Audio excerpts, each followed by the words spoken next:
Good morning, everybody. It's Misha. It's Friday. It's a rainy, windy day out here. What's it like where you guys are at?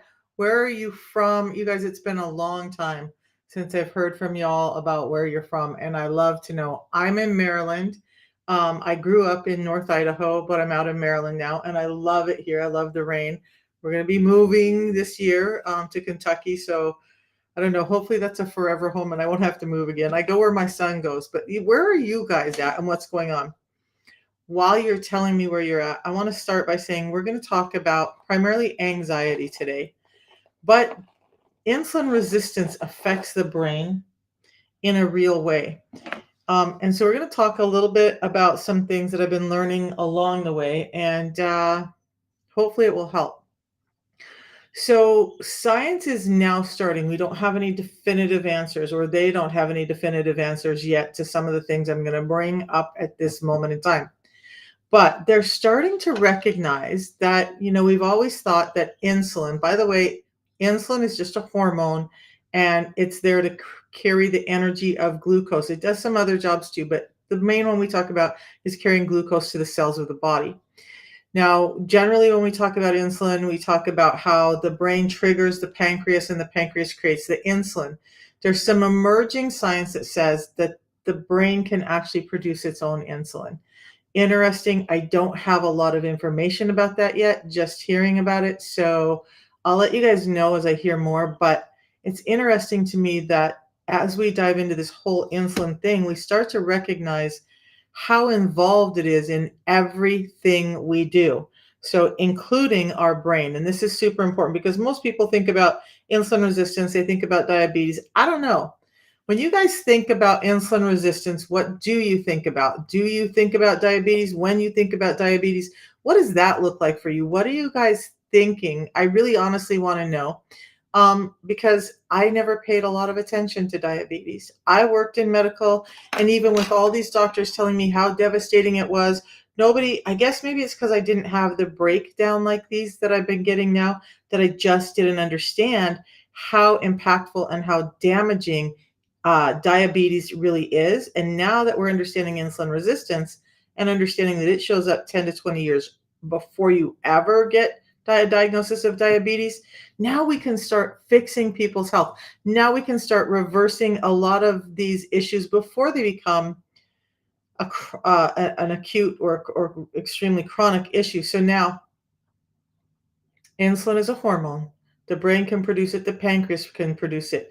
Type 1 diabetics can become insulin resistant even though they're not producing insulin because their body's just driving the need for more insulin. And we're talking about type 1 diabetics not getting insulin from their pancreas. I will be interested to know how this whole the brain can produce insulin thing looks for type 1 diabetics. Are they getting some insulin? Or are they just getting no insulin at all? Those are questions I have. I don't know if you guys want the same answers as I do, but I kind of do. So another thing is that most often in history, we've talked about insulin with the body. Like I spend a lot of time talking about the heart and the liver and the gut and all of these things. I spend a lot of time talking about the brain, but most scientists weren't even looking at the brain in regards to insulin resistance until recently, until they started realizing that there are really receptors all over the body. In every cell, there are receptors for insulin. And that means the brain could have insulin resistance problems too. So now they're looking at that. And now this is where we start coming up with type 3 diabetes. It's long-term insulin resistance. So it's like you have too much sugar too often. You start to raise your insulin levels. Your insulin levels become chronically elevated. They become elevated so much that your cells are being resistant to them. Now, when the cell dysfunction is going on, you have all of this stuff going on in the body. It's happening in your brain too. And so we're going to go over some of the ways this is happening. Now, specifically, I want to talk about anxiety because somebody asked me, and thank you so much for the question, because I really do love when you ask questions, because every time I go look for information, predominantly I'm looking for new information, right? I'm looking for what are they saying now, not what are they saying 6 years ago or 10 years ago. Predominantly, I want to know what they're looking at now. So that's why I'm bringing up some of these things. But let's dive into how the brain becomes insulin resistant. We'll talk about that in a minute. I want to dive into how the insulin resistance in the brain affects your mood, your anxiety, your thinking process. So, where was I going with that? There was something that I just popped up in my head as I was going, but whatever. We're going to talk about this now. So it's interesting to note that some of these things, oh, there is one more thing. I've been hearing more and more about psychological disorders, ICD-9 or uh, diagnoses that they're now saying, maybe they're not really all genetic. Maybe they're not all just you're born with it. Maybe a lot of it's situational and a lot of it really is lifestyle. Now, that doesn't mean that you're not thinking properly or that you could gain control of that, but it does lead into the resources our body has and the way our body responds to the resources we have. So in today's world, we've kind of been set up for failure. Our food, I was going to be blunt. Our food sucks. Our food sucks. We're just not getting the nutrients we need, and it's causing lots of problems. And then we're being given bad advice from the recommendations of 1977 about how we should eat. And if you're like me, that's the advice we went by, and now we're paying for it. So let's dive into insulin resistance in the brain and what's happening. I bring up the other mental diagnoses because this when I first started talking about insulin resistance and autism, whew, the world came at me with a force. I'm high functioning autistic, late diagnosed. It makes a lot of sense out of my life. It also makes a lot of sense that it's so much more managed when I manage my sugar levels and my insulin levels. And we're going to talk about why. But all of these are linked together and all of them can start to cause this snowball effect. Now, in the brain, if I can get my, oops, that's the wrong one. If I can get my notes up, you guys, because there's a lot of new information for me too. So I want to make sure we're going to be talking about a couple of things in the brain, and I want to slow down and explain a few things a little bit, right? So we talk a lot about neurons and neural pathways and all of this stuff. I'm going to explain just a little tiny bit about those as we go on so you understand how it works. In the brain, when it starts to become insulin resistant, it starts to mess with neurotransmitters. Neurotransmitters are little cells that are giving messages back and forth between nerve endings, and those nerve endings are synapses. Now, with insulin resistance, it can disrupt how those synapses work, and so those neurotransmitters are not going out, passing from one synapse to another. They're kind of just random all over the place. Some are getting through, many are not, but it's causing this dysfunction. And so messages just aren't getting through. This links into neuropathy and whatnot as well, which I've talked about on other lives. Okay. But when we look at that, when those synapses and those neurotransmitters are not functioning properly, we start to have some mood disorders. So those signaling pathways really, if they're not functioning properly, they really increase the stress response. There's a number of things, so just hang on. But it's also because insulin can create low levels of inflammation. That inflammation isn't just in the body. We need to remember that if it's happening throughout the body, it's likely happening in the brain at the same time. And so inflammation in the body is giving negative pathways. We're going to talk about that, but it can cause inflammation in the brain. The inflammation in the brain can actually make you less receptive to not only insulin receptors, but a number of other receptors that you need in the brain. So it causes this disruption in the brain. And so now we have neural pathways being disrupted, and now we have inflammation that's causing even more receptor problems on the cells. Okay, cells are just so basically we're going to say swollen that they cannot the receptors stick out of the cells, and when the cells start to get inflamed, those receptors kind of sink in. You know, when you get inflamed, how like me, my knees were inflamed and I couldn't even see my kneecaps for a long time. And as the inflammation went down, then I could see the structure around. Similar thing happening in your cells. Similar thing happening in your brain. Now it just your brain cells are not able to take up what they need to because the cells themselves are just so inflamed from this chronic state of insulin resistance. That chronic state of insulin resistance and the increase in inflammation only continues to increase the insulin resistance and make things much, much worse. So neurotransmitter dysfunction, and inflammation. Okay, then we're going to take a look at when your blood sugar levels are having these wild, crazy swings with insulin resistance. Right? Your blood sugar should rise and fall. That's a normal process throughout the day, and it should rise a little bit more after we eat. But even in a fasted state, our sugar levels are going to rise and fall. That's really complicated, big stuff, but I've talked about it before, how our body can start to release sugars or create sugars out of the fat we have stored, so your sugar levels will go up. But with insulin resistance, those swings of blood sugars are so wild and rapid and sometimes violent that it causes mood disorders. Remember, your brain works on glucose. So now we have transmitters that aren't working, we have receptors that aren't receiving well, and then we're flooding the body at certain times, or the brain at certain times, with so much energy that it just doesn't know what to do with it. And then that energy level dips and the brain is devoid of energy that it needs. And so you're having these mood swings. One minute you have so much energy and clarity, and maybe even a little bit irritability when you have energy, but then that blood sugar level drops. That energy for the brain is now low, and you start to feel tired and fatigued and crabby and just like, leave me alone, stay away. It has to do with blood sugar swings that are inherent with insulin resistance. Sugar being an energy for the brain.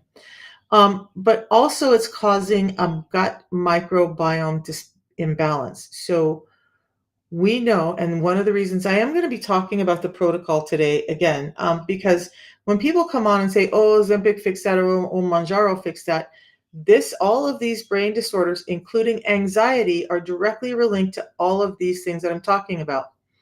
Mounjaro, Ozempic, Trulicity are not fixing these things. They're getting some numbers in control, but they're not fixing these things. And this is why I'm such a proponent of the protocol that I use, because it's an overall solution to this problem. Okay, it's not just a one approach solution, it's a full approach solution. So the fibers in what we eat and in the protocol and the tea actually help rebalance the gut microbiome. So I'm going to tell you how to fix it in just a minute. We're going to finish up with all of these actions. Then I'll tell you how to fix it. Okay, I promise I will. It's really simple, but let's get through the last of these. So the gut microbiome imbalance. When we have too much negative gut bacteria, and I always fall on yeast because it's the one that everybody knows. When we have this overgrowth of yeast in the gut, now we start to have skin problems. We start to have issues. You can have yeast infections on your rectum, on your genitals, on your hands and feet, but you start to get this imbalance. Well, there's a gut-brain axis. There's a direct pathway between the gut and the brain. They talk to each other. So if the gut's healthy, then that means the messages the brain is getting are healthier. Good morning, Ro. I was watching you this morning. You look lovely as always. So when the gut is inflamed, it's causing more inflammatory response to go to the brain. We have all of these other negative toxins that are causing dysfunction, and all of that's going to the brain, and it's causing a disruption in the brain. So that's another way. But then we take a look at mitochondria, the little worker bee energy houses in our entire body. Our brain needs good, healthy, functioning mitochondria to function well as well. Insulin resistance disrupts and downregulates mitochondrial function. So now we're just not getting the energy we need, even if we're getting the source for energy in. The mitochondria are dysfunctioning, so now we're not able to get the right kind of energy back out of the source that came in. And so now we have receptors that are blocked, we have inflammation going in, we have nutrients that are just not getting into the brain like they're supposed to, and now we're starting to have problems. All of these are causing problems. One of the things that happens also is that it messes with your dopamine production in the brain. So insulin resistance, and I have to look up this one because I can never remember the name of this.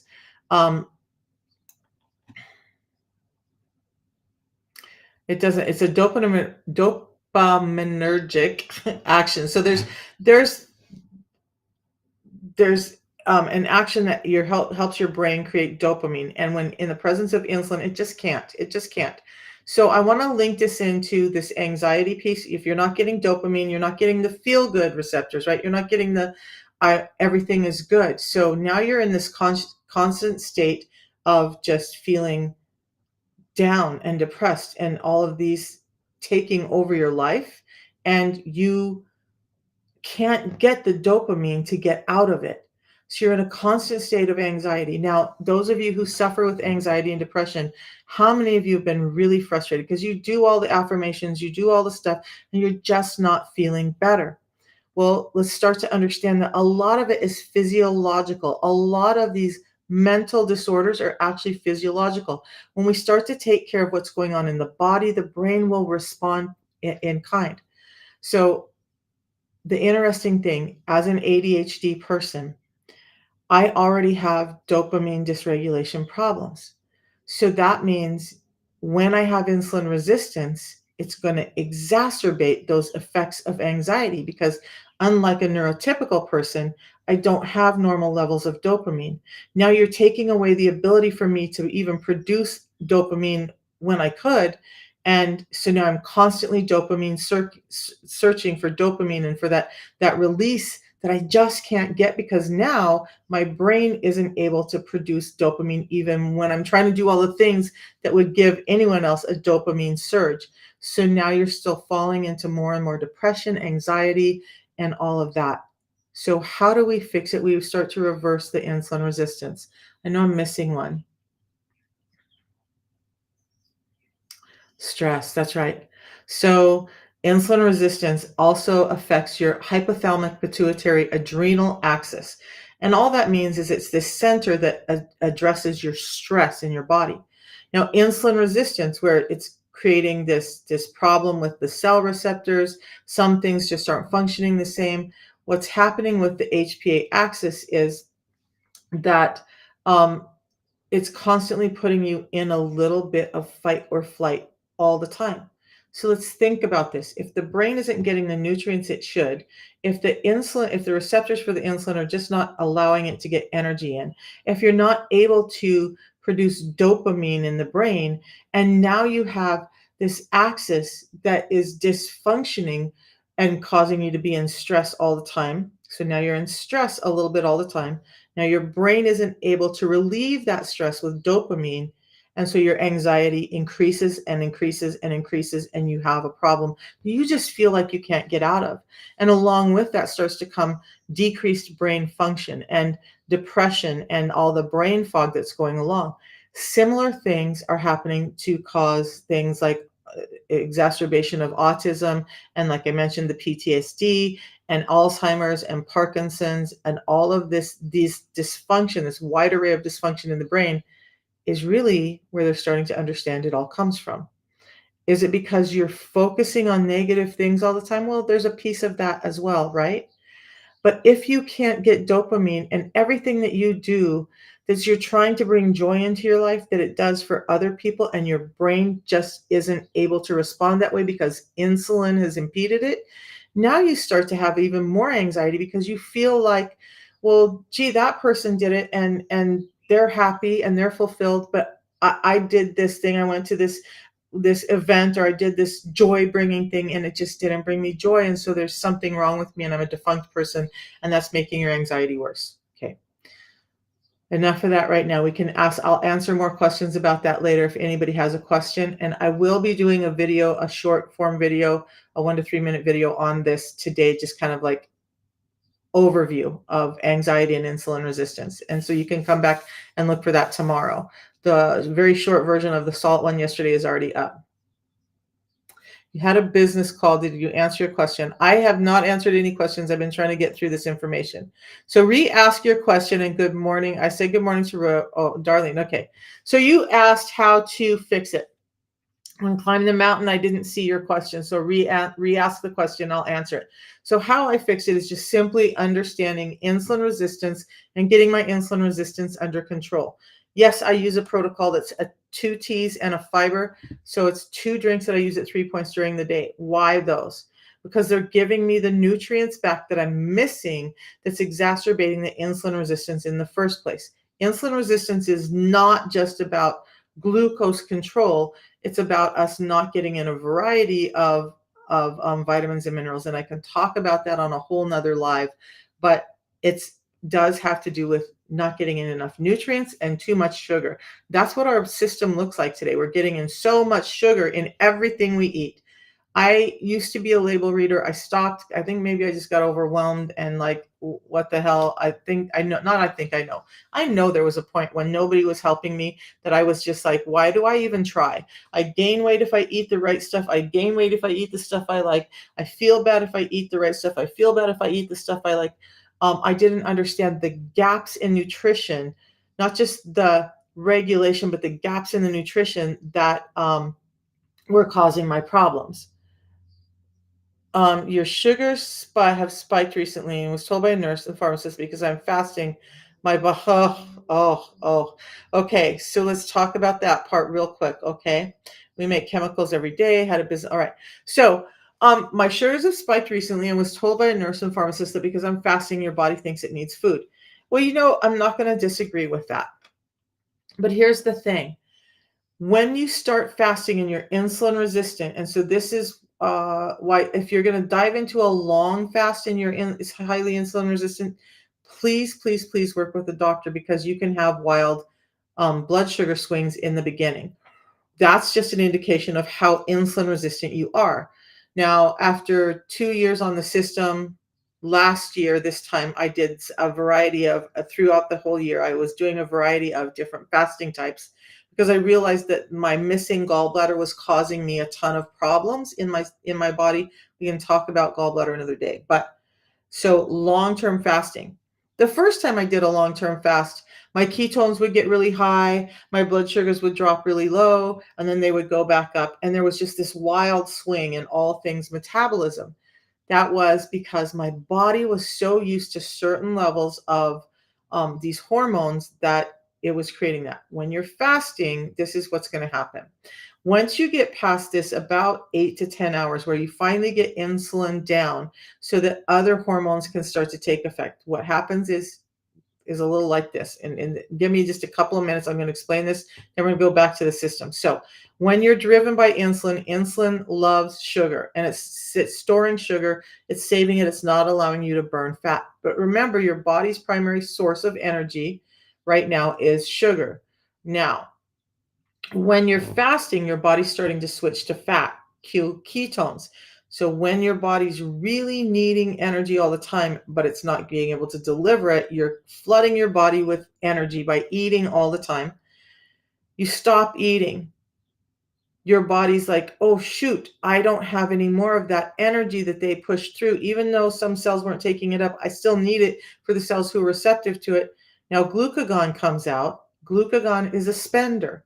Glucagon goes, oh, hey, we're low on energy.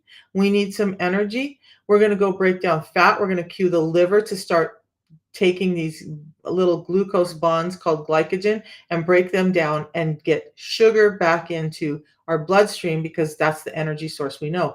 Your fat is actually kind of converting back into glucose for you to use as energy. So your blood sugars will rise and fall. And so your body is saying, hey, I need energy. It doesn't say I need food if you have extra body fat on you. If you're very lean, then you might want to be careful with that, right? Because you don't have a lot of body fat to burn up. But if you're not, um, and you're having these blood sugar changes, it's just your body's natural response, unless they're wild swings. So when I did a long fast and I was watching about a 10-day fast, and so I was watching my blood sugar levels as I fasted, especially I wanted to pay attention to like after that 36-hour point where autophagy is really setting in, where the cleanup is really going on. And what I noticed was that my blood sugars would drop to about 60. I don't believe they ever really dropped below 60. Now, some people will be like, oh my God, that's too low. Go eat something. No. Because what happened is as soon as my body hit 60, its innate intelligence kicked in and it started releasing more energy from within the cells, within the storage that I have going on. Remember, insulin stores all this. Well, it doesn't just sit there and be like, oh, hey, I'm a rock on a shelf. That energy is there to be used when we are fasting and need energy. So it's not that you need food, you needed energy. So the body is breaking it down, even though you're not eating, and your blood sugar is rising because it's breaking down what's in the system to give you energy. Does that make sense? So for me, I noticed this, mine was like a range between 60 and about 120. So my blood sugars would dip to about 60, and I'm like, okay, pay attention. Are you noticing any of the things like fatigue, dizziness? Like I just want to pass out, because then if I start to my blood sugars continue to drop and I start to have those, then I have a problem. I'm going to stop here, because some people, they're so insulin resistant, when they do a longer fast, that blood sugar level can continue to drop, and that is dangerous. So again, if you're highly insulin resistant and you're thinking about doing fasting, especially long-term fasting, please, please, please work with your physician to get there. Okay. So your blood sugar levels are going to rise and fall whether you're eating food or not. What do you think? What do you drink during my fasts? I'll talk about that in a second. You have 20 to 25 pounds excess. So, and I want you guys to understand, I talk about insulin a lot. So when I talk about insulin, there are so many other players in the game. There's your sex hormones, there's your thyroid hormones, there's leptin and ghrelin, and by the way, your fat, excess fat, when you start to have more fat, it's supposed to cue in leptin to say like, okay, I'm not hungry anymore. I'm good. I have enough energy. But with insulin resistance, it dysregulates that, and leptin and ghrelin start to dysfunction. But there's a ton of things that also could be linked to why you may or may not lose weight, including not getting in enough protein, and for me, not getting in enough fiber.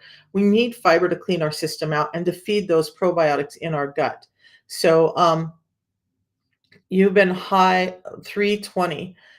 Um, So I'm not a doctor, I can't diagnose, but there's a lot of questions I would have climb the mountain, to understand what's underlying, because there may be a number of other things going on if your blood sugars are spiking to 320. And I know you said you've been keto and whatnot, so I would be really interested to see what other things are happening, what other symptoms you're having besides that high blood sugar, just out of my curiosity, not out of a diagnostic thing, just out of my curiosity. What's going on with you if you've been doing keto and fasting, that all of a sudden your blood sugars are spiking to 320? That would indicate to me something else is going on in your body. What do I drink during my fasts? Okay.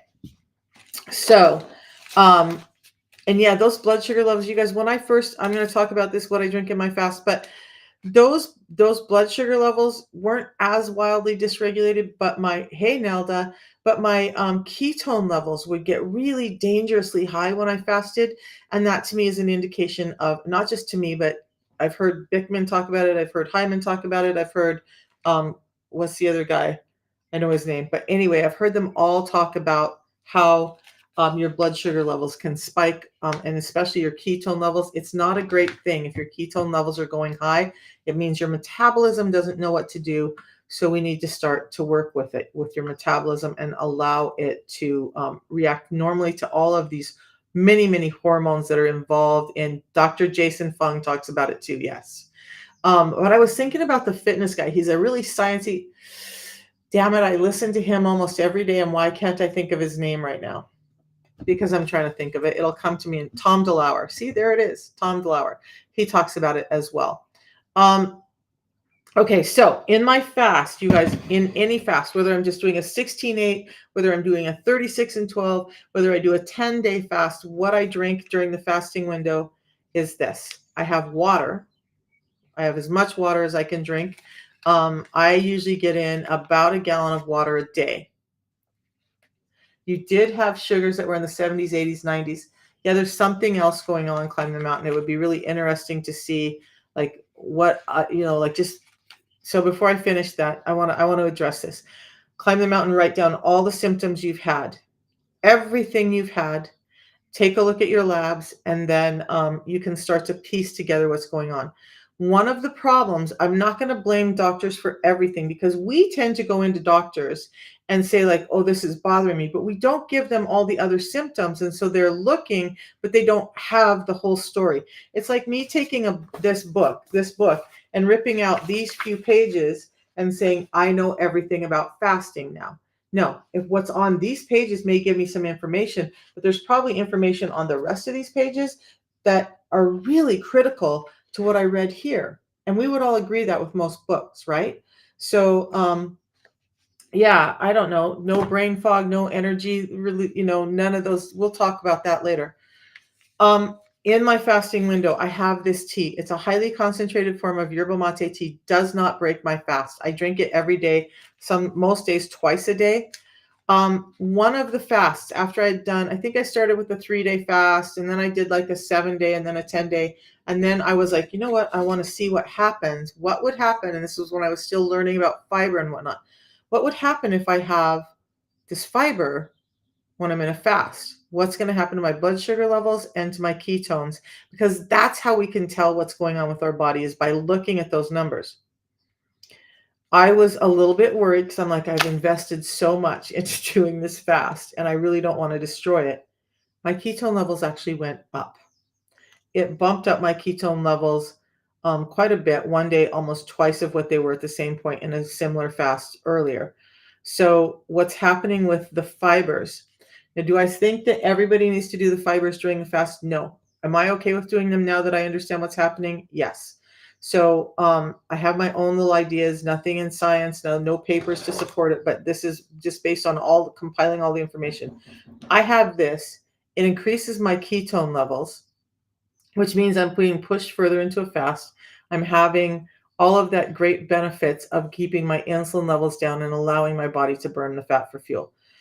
The bacteria in my gut, when it starts to eat this fiber, starts creating short chain fatty acids, which are cueing me to create ketones, which are cueing me to burn fat for fuel.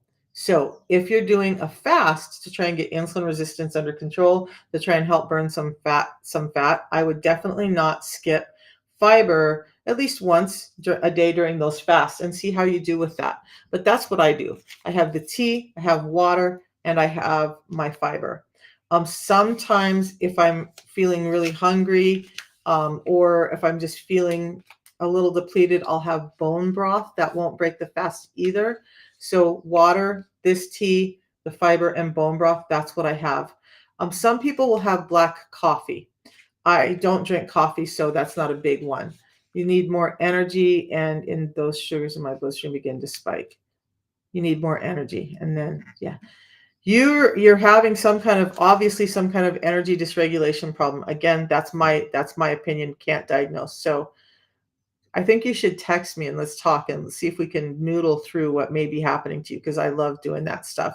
And again, it's not like I'm diagnosing, I'm just helping you kind of take a look at what's going on. So all right.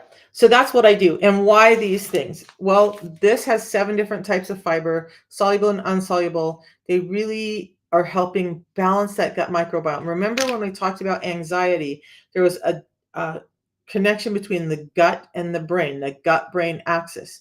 So when the gut is inflamed and having problems, it's giving cues to the brain that just aren't functioning properly. When we start to add in the fiber, not only is it keeping the sugar levels down, keeping them regulated, but it's helping produce those short chain fatty acids that are giving energy even without excess glucose in the system. So do I take this even if I'm not eating food? Sometimes I do, yes. Like I've had some stomach discomfort. So I drink this whenever I start feeling too acidic in my gut, and it just calms it down without putting food in. So if I was in a fast and I was having some acid reflux kind of gut disruption, I would have this. Now, I don't have that acid reflux like I used to because I've cleaned everything up. My acid reflux currently is caused because we have some latent heart issues from when my blood pressure was so high consistently. This still helps keep it down without destroying my fast. But this helps me feel full. It helps calm down all of that. For me, it helps calm down those acids in my gut. And this actually, as it's starting to help you feel full, can elicit a little bit of a GLP-1 response, similar to what is going on in those medications. Now combine this with some protein, and that GLP-1 response really goes up even more. This can increase your GLP-1, which is the one that gives you satiety in the brain. It's also this tea is also giving nutrients to your brain, helping with your anxiety. But it can increase your GLP-1 action by 70% naturally. So what your body is producing for GLP-1, This can increase it by 70%, and that's amazing. This has a full panel of vitamins and minerals in it, like A, B, C, D, E, K, tons of minerals, selenium, magnesium in it, and it helps with brain health. It also has antioxidant, anti-cancer, anti-inflammatory, neuroprotective. Remember those nerve pathways that are malfunctioning? This helps that. So even though this has some caffeine in it, a lot of people think, oh, I couldn't do that because I have anxiety. Oh, I couldn't drink that because I have high blood pressure. No, it's what helped get my blood pressure under control. It's what helped keep me from laying awake at night crying. I have similar problems that I had before. I just don't have all the anxiety. I don't lay awake crying at night because I just can't find joy in life because I'm worried about every little thing. It's not like that anymore. So when you get the insulin resistance cleaned up, when you get the gut cleaned up and healthy, all of that starts to get better. That's all I did. A tea in the morning, and it's now a tea in the morning, a tea in the afternoon, and a pre-meal drink. I still do a pre-meal drink before I eat every time I eat. This morning, my kids are getting their house ready to sell, so I'm going to go get paint and supplies, and I'm going to go paint some rooms of the interior of their house. I'll take these with me. If we have breakfast out this morning while we're getting all the stuff, I will be able to this is my one from yesterday. Sorry, guys, gross. But this is my one from yesterday. I will just mix it in a bottle of water, shake it up, and drink it. You've seen me do it a couple of times. End of story. I'm good. If I'm working at the house and my grandson comes home and he wants to stay there and have dinner, I'll have a second one. And this is all I have to put in my purse and dump it in water. And I'm protecting myself from those carbohydrate and lipid spikes. And I'm helping my gut start to get healthy, which helps my brain feel better. So that's it. You guys, the system is in my profile. You can go in there, message me, climb the mountain, just message me. I'd love to have a conversation with you because I like a challenge. I don't know that I can fix it. I don't know that I can give you the right answers, but maybe we can take a look at some things that maybe you can look at to help you get better. I'm all about that. So the system really is what changed my life, though, you guys. I had all the stuff up here: anxiety, depression. I even went to a physician about depression. She said that it was a chemical imbalance in my brain, tried to give me some medications. They weren't really helping me. Well, no, because even though those medications are supposed to be helping, if your receptors aren't working right, if your nerve pathways aren't communicating right, those synapses are breaking down, those neurons are not coming out correctly, you're still going to have a problem, right? So what we want to do is address the root problem and not just mask or force the body into something because it's dysfunctioning. We want to find out why it's dysfunctioning, support it in getting better, and that's what the system does. So, and that's what it's done for everybody, whether they've come back with reports of their hypothyroidism getting better, the guys with type 3 kidney disease or stage 3 kidney disease that are getting better, people who've had liver panels that were out of control and they're gotten better, their A1C is down, their blood lipids are down, all of this stuff is better, and all they've done is this one system. Okay, so I'm going to stop here again because what I want to tell you guys is on this channel, I do not want to tell you that this is going to cure everything for you. I don't want you to walk away with that thought. What I want you to walk away with the thought is that if insulin resistance is linked to almost every disease and disorder we have today, if we can clear that out of the room, then we can start to see, like climb the mountain, that maybe there may be other things to address. So like for me, my heart was severely damaged by long-term hypertension. Now, is getting my insulin resistance under control going to change a lot in my heart? Maybe. Do I need to take extra steps to help strengthen my heart back up now, to help get vascularity back into my heart? Yes, absolutely. So the system is like the baseline of my day. And it's interesting because I use the scanner that I've been talking about. Um, and it kind of shows me what I need for the day as far as any other supplements for heart support, for brain support, for whatever.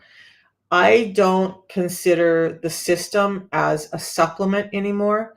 I consider it as a baseline nutrient. It's a nutrient that I need every day. My brain needs these vitamins and minerals. It needs all the other components in there, just like I need to drink a glass of water. Okay. So for me, that's how important this has become. It's just like food for me. This if I think, okay, I got to get up and have 150 grams of protein in a day, this is part of my nutrients for the day. This is just a staple. It's not no longer a supplement. The supplements are the things that I take as I need them when my body is needing them. Like I've been severely anemic as well. So now daily I take anywhere from 4 to 10 liver tablets for iron to try and get my anemia back up, to try and get my red blood cells back up. So the system is not fixing everything. It's just clearing the room, and if you're better after you've cleared the room, amen, hallelujah, great. If you're not, then let's start to take a look at, I'm going to invite you to start to take a look at what else could be going on in your body.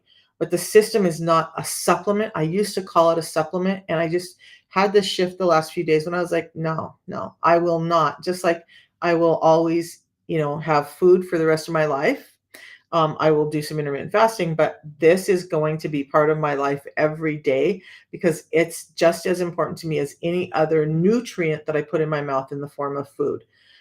It's just, and why? Because we've stripped out all of the things that are in these two packets from our food, and that's part of the reason why we're getting sick. So these are just putting in the gaps in the nutrition that we should be having, and that's what's allowing me and everyone else like Nelda and Coach Hoyt and Steffi and Wendy and all of these other people to start to get better and Row to get better. So it's not a supplement, you guys. It's part of my nutrients for the day. My nutrients for the day. Okay. And you're welcome, Nelda. It's so good to see you guys in here, by the way. It's so good to see you in here. And Climb the Mountain. Yeah, I'm sporadic with texts. I will text you back. I'd love to start to take a look and see. It would be amazing if we could figure out why your blood sugars are spiking, and you could go back to the doctors and say, hey, yeah, we figured it out. My doctors, some of my doctors were super happy when I figured everything out. Others were like, eh, like this gal figured it out, and now I look bad. You know what? Let's all put our egos aside and understand the biggest thing in life is why you're here is you just want your health back. Mandy, you've been doing it a week and you love it. Mandy, that's amazing. Do you want to tell me, Mandy, have you noticed any changes like in your mental clarity, your energy, swelling? And I want to say that just like in all honesty, because I am not here to hype up your butt, right? The few pounds that you lose in the first week or so, let's be really clear, that's likely inflammation leaving your body as your sugar levels start to normalize and your insulin goes down. Now, that can take time for people depending on how long you've been insulin resistant and a number of other factors with your body. But I'm glad you're feeling great again. And I love getting those messages. You guys, I get them every morning, and I've got to go look at them after this. But it's amazing to get messages from people who are saying they're feeling better. So, no, it's not NET, Judy. I don't know why it's blocked your comment. So let's put that in here. Judy asks, is it NET? No, no, no, no. Let's talk about the tea. So this tea is a form of yerba mate tea. I used to say it wrong because I heard somebody else say it wrong, and I looked it up. You guys, I'm really good. This is part of my autism. I will look up words for the pronunciation before I come on because I don't want to mispronounce words, but it's yerba mate. So a normal yerba mate tea is what like the Argentinian soccer team uses for energy to keep them fit and whatnot. This tea was developed, this particular tea, form of yerba mate, was developed as a mental health tool. It is 375 times higher in chlorogenic acids than a normal yerba mate tea. Why is that important? Chlorogenic acids are one of the components that can cross the blood-brain barrier and start to affect how your brain feels. The blood-brain barrier is very protective. It won't let everything up in there, but it will let this in. So when I look at this tea, high in vitamins, high in minerals, high in antioxidants, high in anti-cancer properties, helps with neural expression in the brain. All of these things, a short study showed that people started feeling better. Their wellness score went up by 70% by drinking this specific tea. I have a video on the tab in my link that says the tea, and there's a video in there by Dr. Huberman, where he talks about the benefits of chlorogenic acids. Now, this is important because, again, this is about 375 times more potent than most of those bagged or teas, but it's also very pure, cleared of pesticides and toxins. Okay, so one tea that you can have hot or cold. You don't have to steep it. You just tear it open, tear the top off, pour it in some water, and mix it up, and you're good to go. So, like me, I'm going to be out and about all day. Do I have to worry about having a bagged tea and steeping it when I'm out and around? No. If I find a water bottle at a gas station, which I always carry my Stanley cups, right? But I'll drink this up, and then as I'm painting, if I need more energy tonight, I'll do this. By the way, it does increase energy by 10 to 15% energy and stamina during exercise. So that's crazy too. How do you buy it? So you just go to my profile link right up here. And then there's options in there. You can get a hold of me.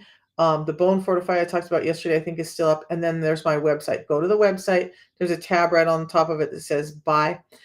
Now that tab will take you right to the company website. I want you to be careful of that. If you're not buying directly from the company, you're not getting the guarantees. There's a 90-day money back guarantee that you will feel better in 90 days. Your A1C will start to come down in 90 days, that your lipids will start to come down in 90 days, or you get your money back. So save yourself all the hassle. Plus you get the low price guarantee. You're paying the same as me, and you get me as a coach if you need to. Like Mandy has the opportunity to do that. So she said in 1 week doing this, Mandy, did you get the old system or the new one? So tea in the morning, tea in the afternoon, pre-meal drink before your biggest meal with the most carbs in a day. And she says she has tons more energy and mental clarity. She's lost 4 pounds, but she's just happy that she's feeling better. Her skin is starting to feel softer too. When I say that every cell needs insulin, that includes your skin, you guys. If you're not getting energy in, these cells cannot replicate. And so you've got to get insulin resistance under control so all of your cells can get proper energy. So you're doing 1 tea and 2 balance in a day. You guys, it's super simple to do extra balance. We have balance that you can buy alone, and that's fine. I was buying the system and buying extra tea. So either way, I was buying more just because my old body needs the extra help. So it's just tea, this specific tea. This specific tea has those studies on it. And that pre-meal drink. Now, I think Monday I'll talk more about the tea and the fiber and explain a little bit more about why this system and why it's working so well for insulin resistance. I'm so glad. I'm so glad nobody popped in my life today and said Trulicity, Mounjaro, Ozempic. Whew, because my heart needs a rest. 2 teas and 1 fiber. That's the new system. So, yeah, that's the new system. And the reason we're doing that is because so many people are doing OMAD. I still like having at least two fiber a day, understanding that for gut health, we need, if you're getting any kind of carbs in, you need fiber. Okay, if you're strictly carnivore, you probably don't have to do that step, but most of us don't do that or live like that. So this is helping me regulate my blood sugars, helping me calm down those carbohydrates that we eat, and it helps me stay healthy. It's how I've stayed healthy after 3 years and off of all medications. So no medications for blood pressure. And my blood pressure was a little up this morning. It was 124/74. It's not a bad blood pressure. It's a little higher than it's been for me, but there's been a lot going on. Mom fell. We got this move going on, lots and lots of stuff. So my stress level is a little higher than normal, but still, I was a little bummed this morning that my blood pressure was 124/74 because I'm like, oof, I don't like it like that. I like it at 110/74. But then I had to have a talk with myself and understand I'm just seriously going through a lot of, like, I'm not wildly stressed, like, oh my God, things are crashing, but there's just a lot on my mind. So the fact that my blood pressure at its high is 124/74 is amazing. And it speaks to me about how well the system is working, because this kind of stress in my previous life would have caused my blood pressure to spike up to probably 200/150, 160. and that would have continued damaging. Now I'm going to stop for a second because earlier this month, the elder, you're so welcome. I love helping people, and this happens to be how I can do it. So, and I kind of go back and forth, right? We all go through these moments. I had some realizations last week about my heart. I'm upset about my gallbladder being removed. I have 3 joints that have been, and I don't live my life being angry, but the heart thing really got to me last week, and I was pissed off. I was pissed off that nobody ever talked to me about insulin resistance, that all the doctors and physicians and all the tests and all the stuff that I had done, nobody ever talked about insulin resistance and how to fix it. So now that I'm done being mad, I'm very, very happy. Because when I thought about it, and I thought about the state of my heart right now, and I started thinking if my blood pressure was as high as it used to be for these last 3 years, those nights of me crying because I was afraid of my heart blowing up might have been a reality. So I'm just thankful now that this protocol is here and at least stopped the damage to my heart as well as my joints, as well as everything else. So is my life perfect now? No.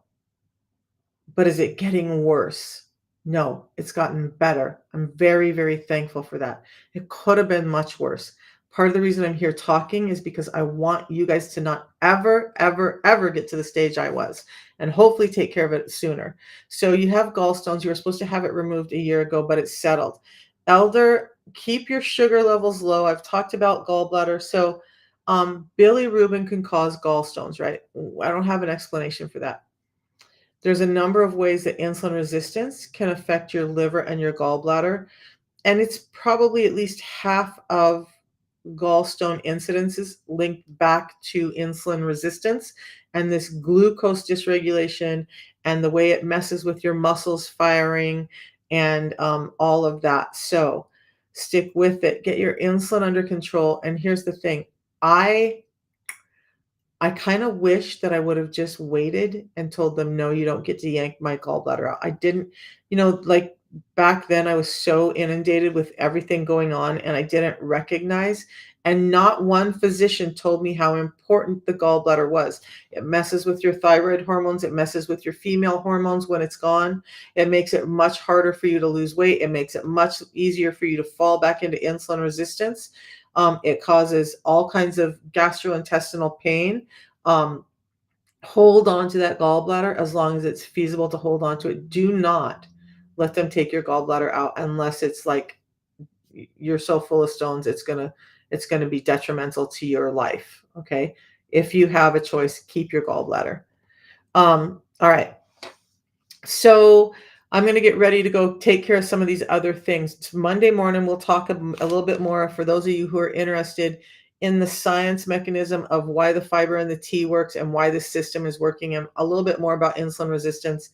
We'll dive into whatever else you guys want to talk about next week. Thank you for asking questions like the cortisol and kidney question the other day, the salt questions, this question about anxiety. You guys, I love sitting down and learning new things. So every time you guys ask me questions and I'm spurned to go learn something new, very directed, it really helps my ADHD.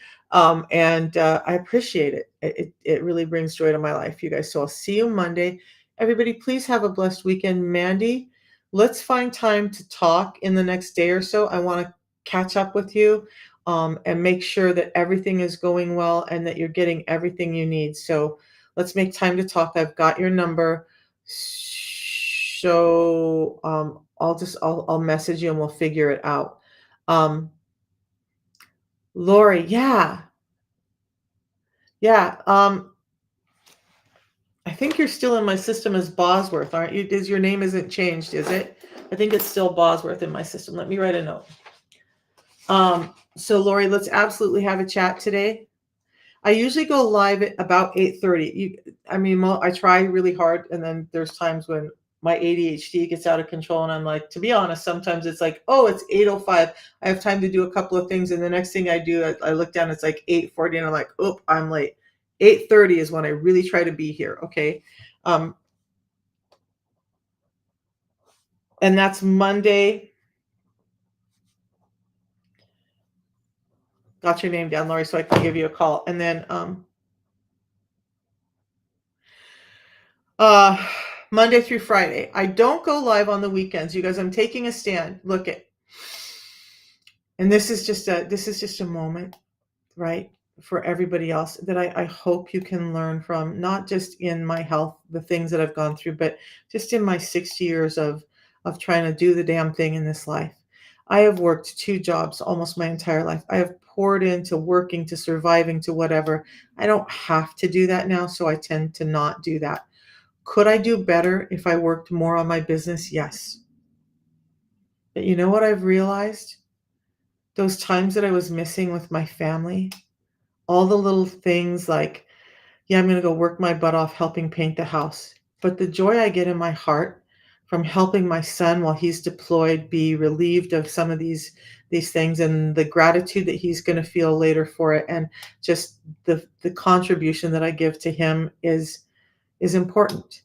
And I couldn't have that time if I was working a regular job. I couldn't have that time if I was forcing this too much. So I think most of us fall into that, where we're so busy running around, we never take time to stop, take a breath, and love the people that we have in our life. If we can't start with the people that we have in our life and give them love and attention, how are we going to ever do that for everybody else? So I'm going to encourage you, put the electronics away as much as possible this weekend. Spend some time with your family. As far as anxiety goes, that means you need to rest and you need to give your heart some love as well. So one of the issues, not just insulin resistance, that we have with anxiety are all these electronics. I love them. I use them consistently. But I'm also very cognizant of how much disorder they can cause in our lives and how much disconnect we feel from the people and the real things that matter in our lives.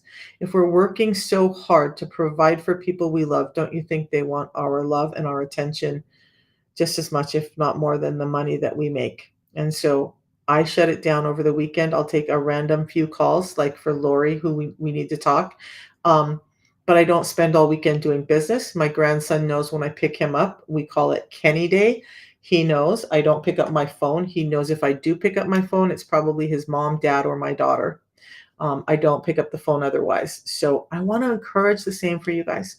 Find a healthy balance in life. Don't wear yourself down. Understand that there's probably people around you who love you, and you would recognize it if you just gave them the time of day to love you. Now, I spent some time with a friend I love very, very much, was looking very forward to having time with her and just, learning and diving in together. And she was on her phone the entire time. Even on my drive to the hour-long drive to the airport from here, she was on her phone the whole time. And so we weren't able to have the conversations or make the connections. I'm like, why did you just spend 7 days with me when all you did was look at your phone the whole time? Why did you go to the expense to come here if we weren't going to spend some time together? So I'm sure that other people feel the same way. And let's make connections, real connections with the people we love. We don't need to do it with everybody, but pour into the people you love and take the time to show them that they matter. All right, Mandy, I just got your message, so we'll be reaching out. And then Kelly, got the system in the mail. Sure. Um, I will find time today, Kelly, to talk to you so that you get started properly. So I got Kelly, Mandy, and Lori I'm going to call in addition to whatever else I got going on. Um, okay. Okay. So I am in Baltimore, or just above Baltimore in Maryland now. I grew up in North Idaho, but right now I'm on the East Coast because that's where my lovely grandson is. So yeah, I'm in the US. And by the way, you guys, the system is available all across the world. The last I checked, it was over 60 countries we were available in. And we have distribution centers around the world too. We have them in the UK, we have them in Dubai, we have them in Singapore, we have them here in the US. So you're not just waiting from the US. We're getting it to you from someplace close to you. So know that. And then, yep, I'm going to start making calls here as soon as I get my stuff ready and get out the door. Um, I'm not sure who I'm gonna call first. I think I'm gonna call Lori, and then I'll call Kelly, and then Mandy, I'm gonna check in with you. Not that you mean less, but I wanna make you're already started, so let's get this going. Okay. All right, guys, we'll talk to you later. Have a blessed weekend. I hope to see you on Monday. Bring me your questions, and let's all learn together how we can get better and take our health back. And the system is what really changed everything for me, so give it a shot. We'll talk to you Monday. Have a good day.